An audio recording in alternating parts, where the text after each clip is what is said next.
Good evening, ma'am. These are my answers for our midterm examination. Let us first proceed to letters of credit. The first question is, what are the three principles involved in a letters of credit? There are three principles involved in a letters of credit. First, we have the doctrine of independence. Next is the fraud exception principle. And the third one is the doctrine of strict compliance. The first principle is the doctrine of independence, which states that the relationship of the buyer and the bank is separate and distinct from the relationship of the buyer and seller in the main contract. In effect, the buyer has no course of action against the issuing bank. The next principle is the fraud exception principle.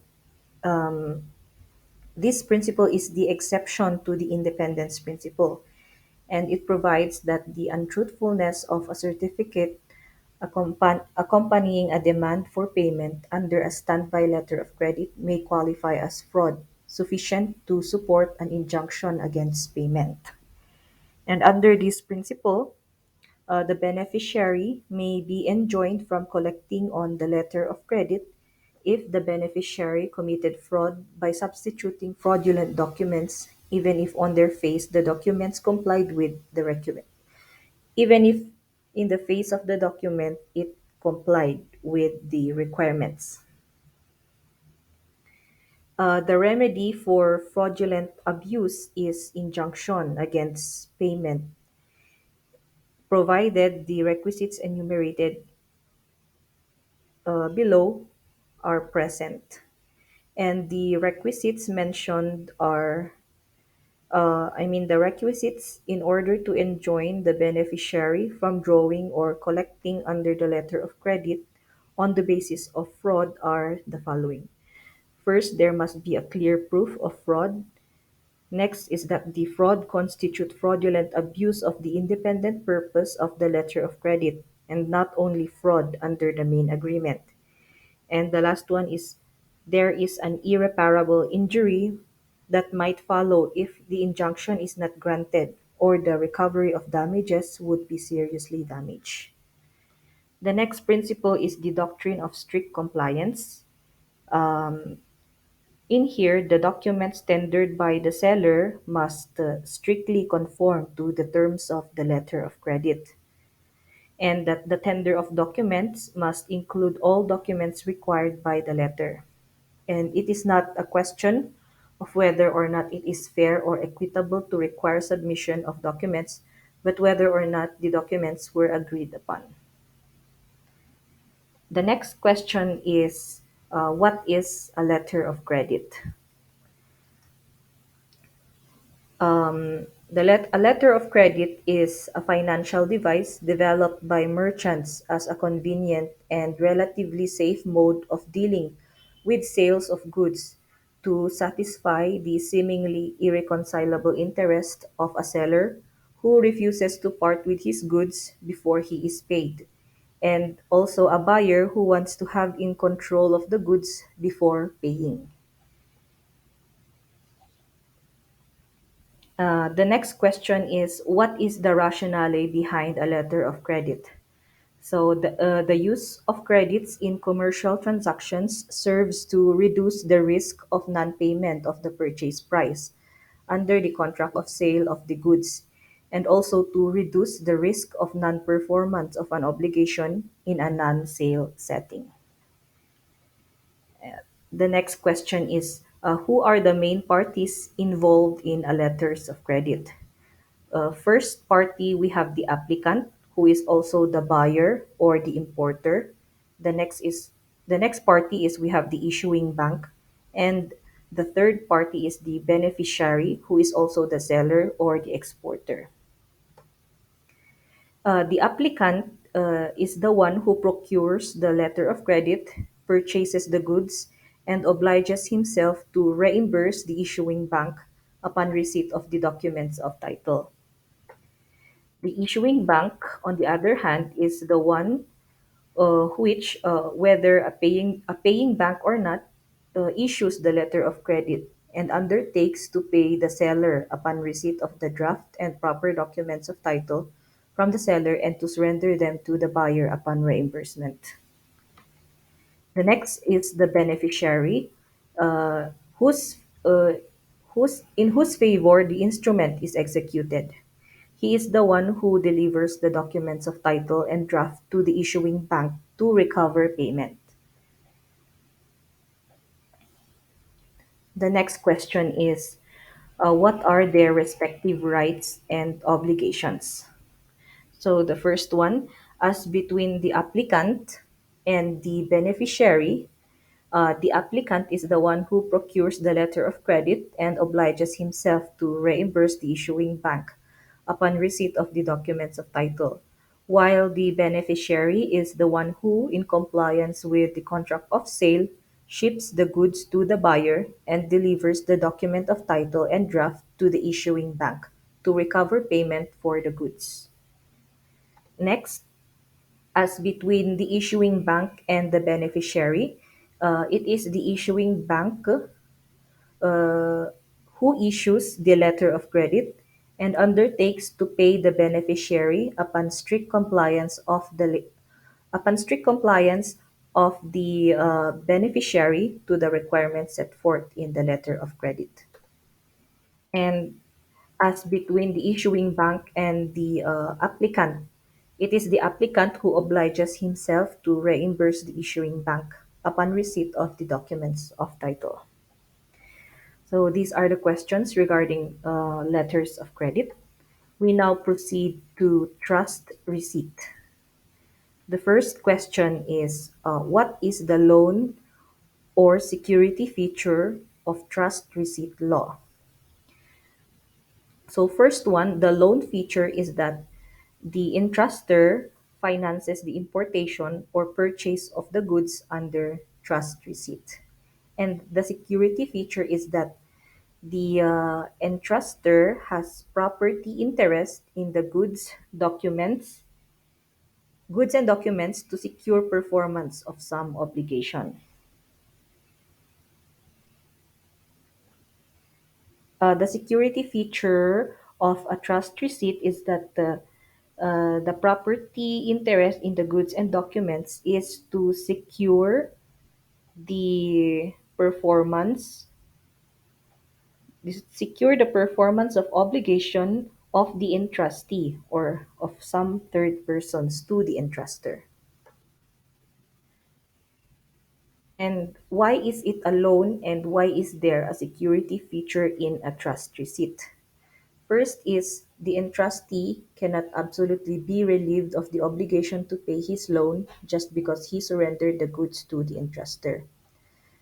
Another one is that the entrustee cannot be relieved of his obligation to pay the loan in favor of the entrustor bank in case of loss or destruction of the goods and documents. And where the proceeds of the sale are insufficient to satisfy the loan executed by the entrustor bank can institute an action to collect the deficiency.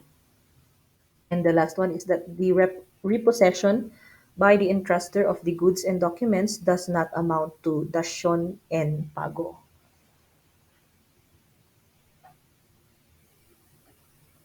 Uh,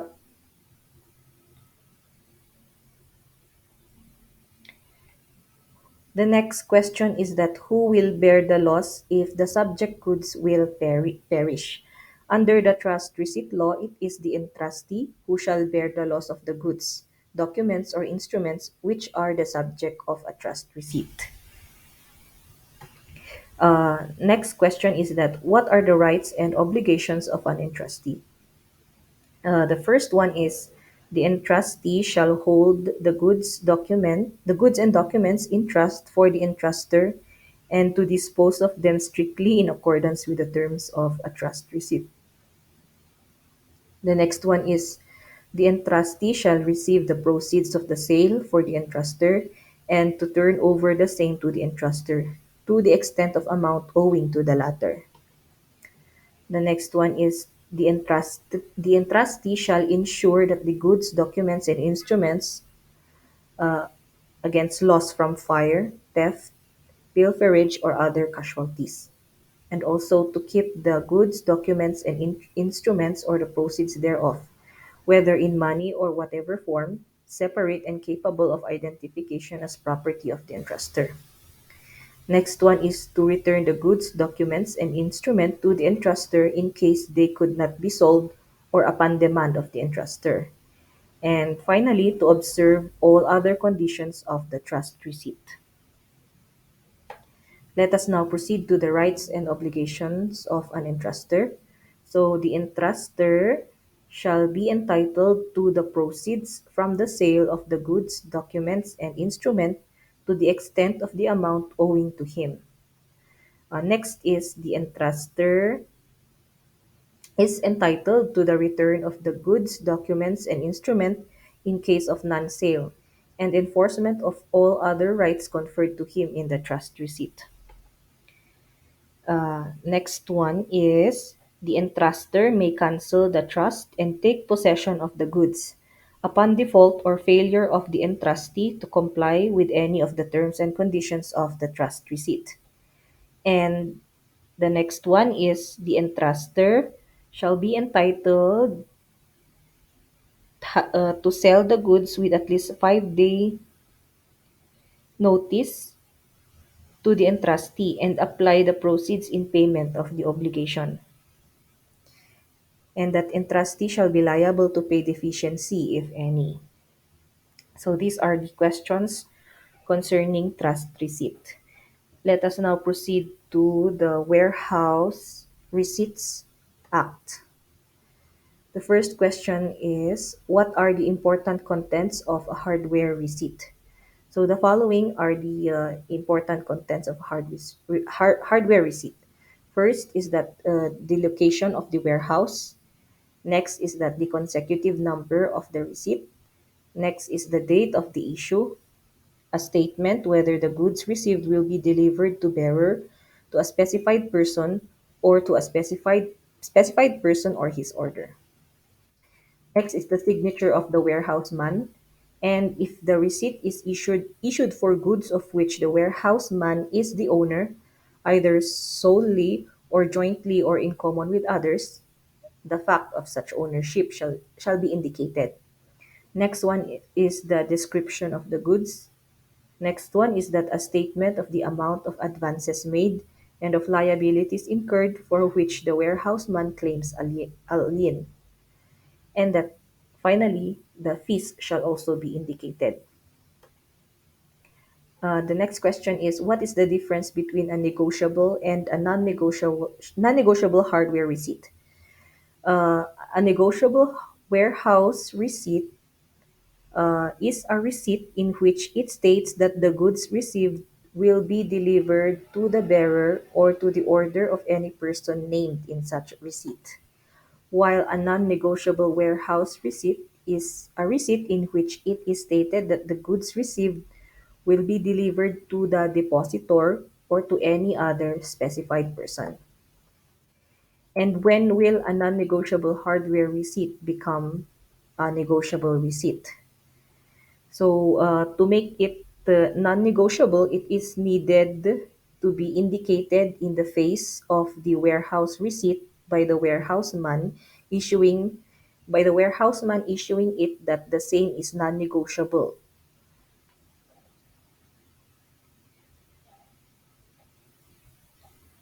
And the failure to mark the warehouse receipt as non-negotiable shall entitle the holder who purchased it for value, supposing it to be negotiable, to treat such receipt as negotiable. Next, we proceed to chattel mortgage. So the first question is, what is a chattel mortgage?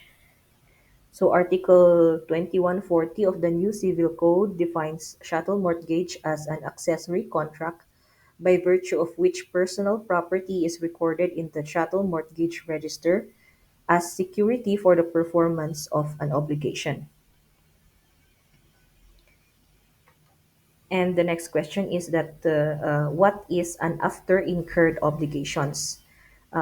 These are obligations or debts which incurred subsequent to the constitution of the mortgage, and while after acquired assets are properties that a borrower acquires after having taken on a debt secured by all of their property, which becomes additional collateral for the debt. So what are the subjects of a chattel mortgage? Generally, or as a general rule, only personal property can be the subject of a chattel mortgage. However, under the doctrine of estoppel, real property may become the subject of a chattel mortgage if the parties intended to treat such as a personal property for purposes of chattel mortgage. Examples of real properties that may be subjected as personal property for purposes of chattel mortgage are growing crops, a house built on another person's land, machineries permanently affixed to a building, and others. And the last question is that in case the subject of chattel mortgage will perish, who will bear the loss? So it is there is a principle called the thing perishes with the owner. Therefore, it is the mortgagee, being the owner of the property, who shall bear the risk of loss in case the subject property will perish. So those are my answers on our midterm exam. Thank you.